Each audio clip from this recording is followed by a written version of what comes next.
Tamil News. வணக்கம்.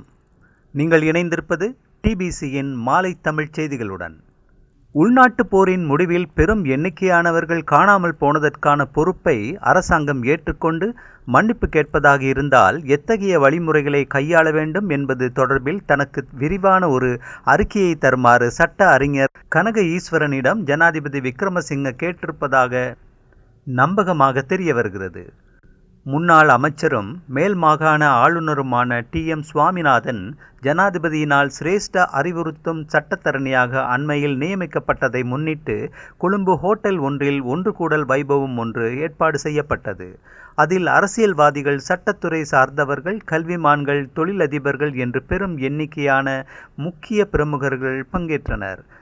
ஜனாதிபதி விக்ரமசிங்கவும் கலந்து கொண்டார். அவரை சூழ்ந்து கொண்ட பிரமுகர்கள் பல்வேறு விவகாரங்கள் குறித்து கலந்துரையாடினர். ஜனாதிபதி தனக்கே உரித்தான பாணியில் அவர்களுக்கு தனது கருத்துக்களை கூறினார். ஜனாதிபதியை அணுகிய சட்ட அறிஞர் கனக ஈஸ்வரன் ஆட்கள் காணாமல் போன விவகாரம் தொடர்பிலான சர்ச்சை மிகவும் நீண்ட காலமாக தொடர்கிறது, இதற்கு ஒரு முடிவை காண வேண்டியது அவசியம் என்று அவரிடம் கேட்டுக்கொண்டார். ஆட்கள் பெரும் எண்ணிக்கையில் காணாமல் போனதற்கான பொறுப்பை ஏற்றுக்கொண்டு அரசாங்கம் பகிரங்கமாக மக்களிடம் மன்னிப்பு கேட்பது அவசியமானது என்றும் கனக ஈஸ்வரன் கூறியதாக நிகழ்வில் கலந்து கொண்ட பிரமுகர்கள் மூலம் அறியக்கூடியதாக இருந்தது.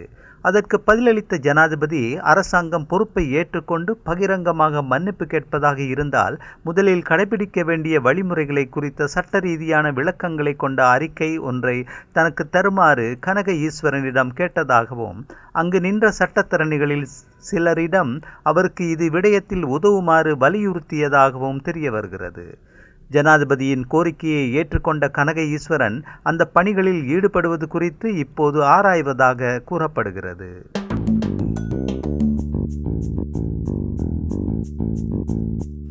ஈரான் ஜனாதிபதி இப்ராஹிம் மறைவுக்கு ஜனாதிபதி ரணில் விக்ரமசிங்க இரங்கல் தெரிவித்திருக்கிறார். நேற்றைய தினம் ஹெலிகாப்டர் விபத்து ஒன்றில் ஈரான் ஜனாதிபதியும் வெளியுறவு அமைச்சரும் வேறு உயரதிகாரிகள் சிலரும் பலியாகினர். அவர்களின் மரணத்தினால் இலங்கை அரசாங்கமும் மக்களும் ஆழ்ந்த கவலை அடைந்திருக்கிறார்கள்.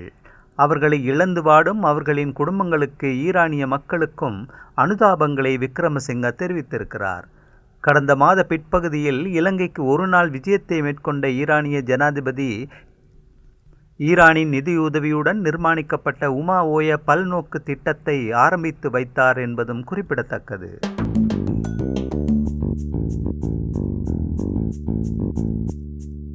வடபகுதிக்கு விஜயம் செய்யவிருக்கும் ஜனாதிபதி ரணில் விக்ரமசிங்க யாழ்ப்பாணத்தில் 400 பட்டதாரிகளுக்கு ஆசிரிய நியமங்களை வழங்கவிருக்கிறார். யாழ் நகர் தந்தை செல்வா கலையரங்கில் எதிர்வரும் சனிக்கிழமை பிற்பகல் 3 மணிக்கு நடைபெறும் நிகழ்வில் ஜனாதிபதி நியமன கடிதங்களை கையளிப்பார். நியமனங்களை பெறவுள்ள பட்டதாரிகளுக்கான கடிதங்கள் வடமாகாண கல்வி அமைச்சினால் இன்று முதல் அனுப்பி வைக்கப்படுவதாக தெரிவிக்கப்படுகிறது.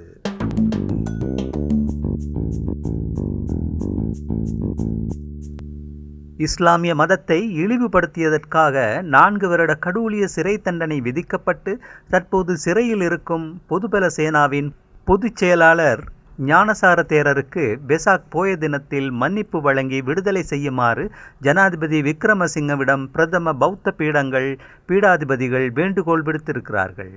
இது தொடர்பில் ஜனாதிபதிக்கு மகாநாயக்க தேரர்கள் கூட்டாக கடிதம் ஒன்றை எழுதியிருக்கிறார்கள்.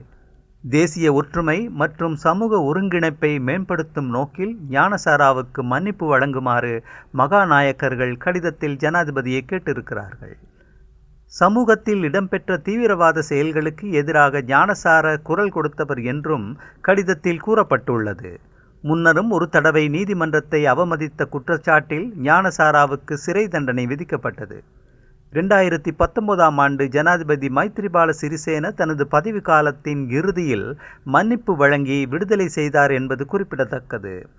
ஆனால் ஜனாதிபதி விக்ரமசிங்க பௌத்த உயிர்ப்பீடங்களின் மகாநாயக்கர்களின் வேண்டுகோளை ஏற்று ஞானசாராவை விடுதலை செய்வாரா என்று அரசியல் வட்டாரங்களில் கேள்வி எழுந்திருக்கிறது. ராஜபக்சாக்களின் ஆட்சி காலத்தில் விக்ரமசிங்கவை மிகவும் அநாகரிகமான முறையில் தாக்கி பேசியவர் ஞானசாரர் என்பதும் கவனிக்கத்தக்கது.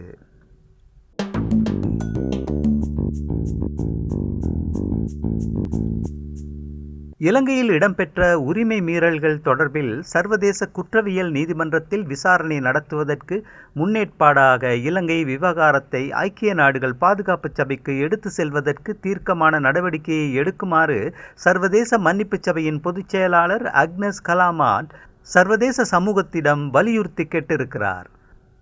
கடந்த சனிக்கிழமை முல்லைத்தீவில் முள்ளிவாய்க்காலில் நடைபெற்ற நினைவேந்தல் நிகழ்வில் கலந்து கொண்ட கலாமாட் லண்டனை தளமாக கொண்டு வெளிவரும் தமிழ் கார்டியன் பத்திரிகைக்கு வழங்கிய நேர்காணலில் நீதி கோரி இலங்கையில் இன்று நடைபெற்று வரும் போராட்டங்களில் சர்வதேச சமூகத்தின் செயலூக்கத்துடனான தலையீடு அவசியம் என்று கூறினார்.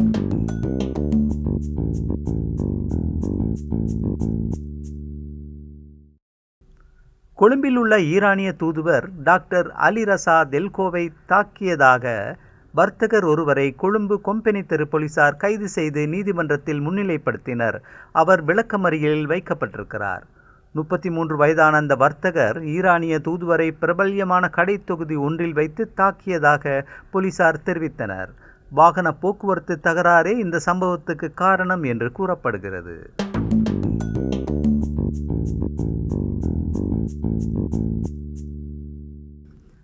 ஜப்பானின் சர்வதேச ஒத்துழைப்புக்கான நிறுவனத்துடனான உடன்படிக்கை ஒன்றின் பிரகாரம் ஊழலுக்கு எதிரான நடவடிக்கைகள் தொடர்பிலான ஆய்வொன்றை மேற்கொள்வதற்காக இலங்கை சட்டத்தரணிகள் சங்கம் 2 கோடி 10 லட்சம் ரூபாவை பெற்றதாக தகவல்கள் வெளியானதை அடுத்து சர்ச்சை மூண்டிருக்கிறது. இது தொடர்பில் விசாரணை செய்வதற்கு சட்டத்தரணிகள் சங்கம் 5 கொண்ட குழு ஒன்றை நியமித்திருக்கிறது. கலாநிதி கனக ஈஸ்வரன், கலாநிதி ஃபாயிஸ் முஸ்தபா, ராயன்சி அரசகுலரத்ன, இக்ரம் முகமது, ஜிப்ரி அகரத்னம் ஆகிய சிரேஷ்ட சட்டத்தரணிகளே அந்த குழுவின் உறுப்பினர்களாவார். சட்டத்தரணிகள் சங்கத்தினால் பெறப்பட்ட 2 கோடி 10 லட்சம் ரூபாவில் 1 கோடி 90 லட்சம் ரூபாவை மேற்கூறப்பட்ட ஆய்வை மேற்கொண்ட 5 உறுப்பினர்கள் பகிர்ந்து கொண்டார்கள். அந்த பணத்தை திருப்பி கையளிக்குமாறு அவர்களிடம் சட்டத்தரணிகள் சங்கம் கேட்டுக்கொண்டதாகவும் அவர்களில் 2 சட்டத்தரணிகள் சங்கம் நடவடிக்கை எடுப்பதற்கு முன்னதாகவே பணத்தை திருப்பி கையளித்து விட்டதாகவும் கூறப்படுகிறது. ஜப்பான் சர்வதேச ஒத்துழைப்பு நிறுவனத்தின் செயற்திட்டம் தொடர்பில் சட்டத்தரணிகள் சங்கத்தின் நிறைவேற்று குழுவின் சிரேஷ்ட உறுப்பினர்கள் பலர் விளக்கம் கேட்டதை அடுத்தே சங்கம் தலையீடு செய்ய வேண்டி ஏற்பட்டது. அந்த செய்தியோடு நிறைவுக்கு வருவது டிபிசியின் இன்றைய மாலை தமிழ் செய்திகள். மீண்டும் நாளை காலை வழமை போல் சந்திக்கலாம். வணக்கம்.